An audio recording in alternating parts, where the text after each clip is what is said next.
Well, greetings, everyone. You have certified personal growth and development coach and certified law of attraction specialist and coach Keith Young here, bringing you another personal growth and development message to help you make your life better.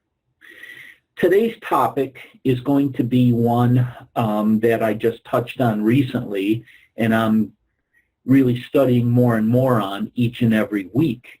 And that's that thoughts are the language of the brain, and feelings are the language of your body.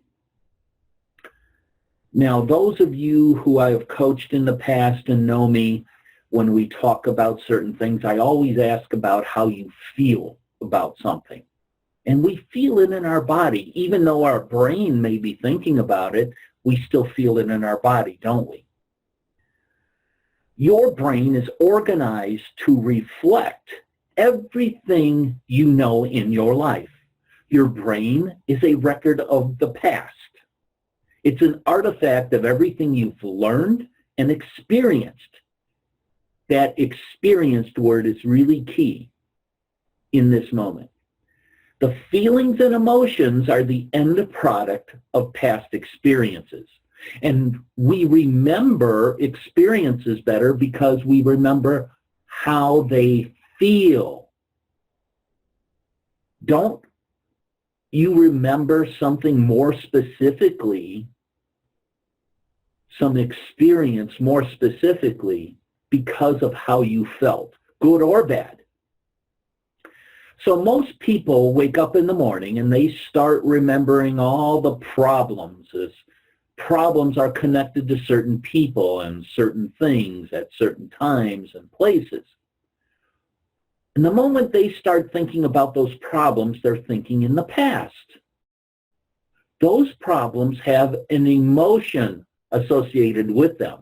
And the moment they start feeling those emotions in the body, it's the unconscious mind, and it doesn't know the difference between an experience that's creating an emotion right now or the emotion that people fabricate by just thought alone.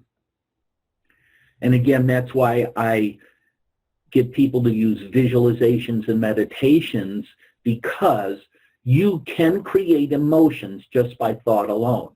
Think about something that has happened to you in the past, and you start to feel that emotion come out, good or bad again, but that emotion comes out just by thought alone.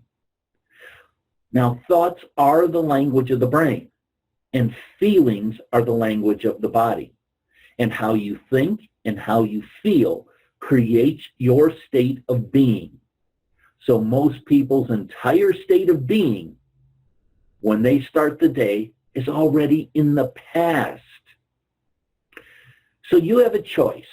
And the choice is you're either defined by a vision of the future or you're defined by the memories of the past. And when you decide to say, okay, I'm going to change, and you decide one thing like, I like to eat this food, or I'm going to wake up earlier each day, I'm going to do something aerobic, or I'm going to not have sugar after 6 p.m., or whatever the choice a person makes.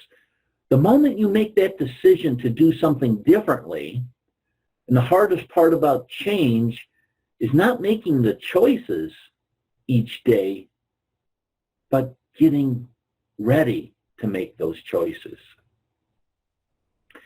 Because it's going to feel uncomfortable, and it's going to feel unfamiliar, and there's going to be some uncertainty and unpredictability. And that's the moment the game is on.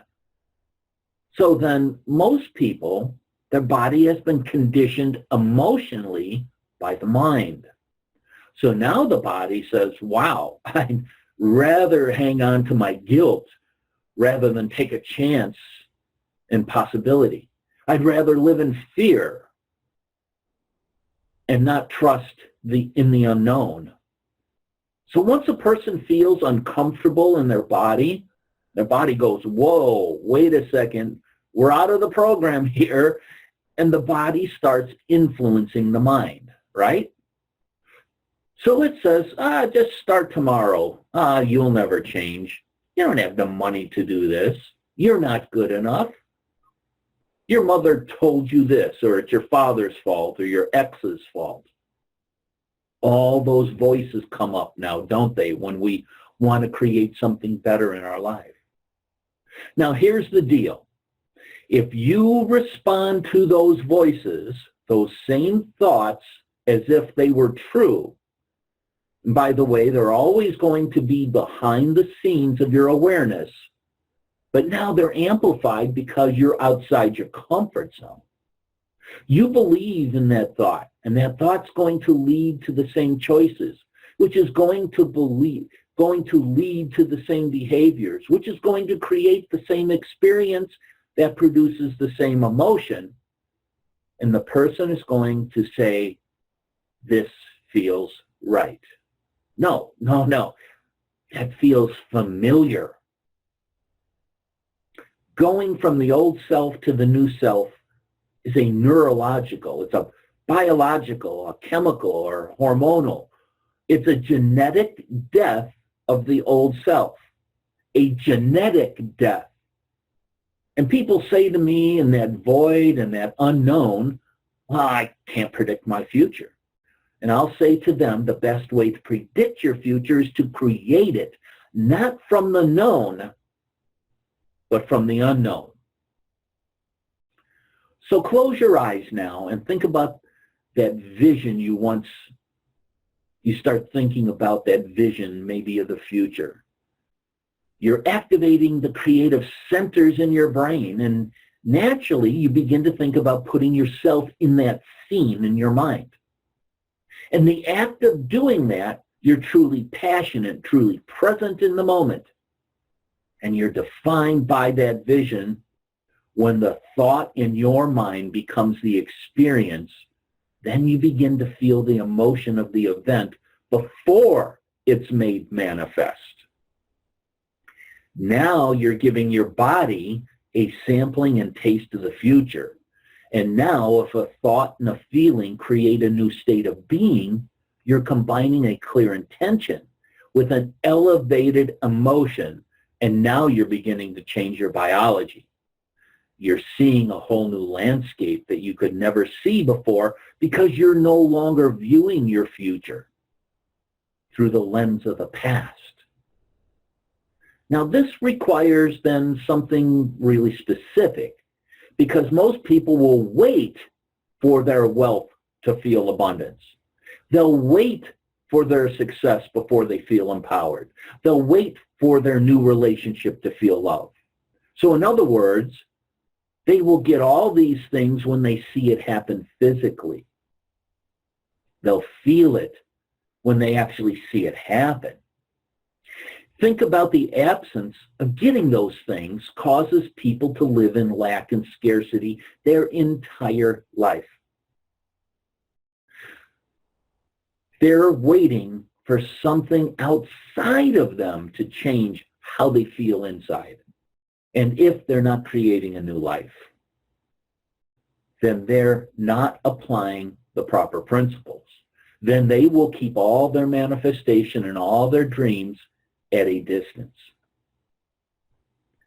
If you get up feeling gratitude, if you get up feeling empowered, if you get up feeling whole and unlimited, why would you worry about whether it's going to come to you or not?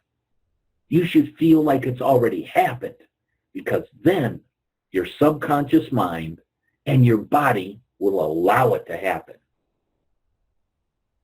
I hope this is giving you some insight about the body and the mind, and how the language, the thoughts are the language of the brain, while the feelings, the emotions, are the language of the body. If you need some help at any time, set up a free complimentary breakthrough and discovery session. Email me to schedule it at keith@innergamemagic.com. There's also a free audio on my website on manifesting your desires. Just go to innergamemagic.com. As always, if you're watching this on YouTube, please subscribe to this channel. Also give it a like and a comment, if you will. Like me on Facebook and Instagram as well.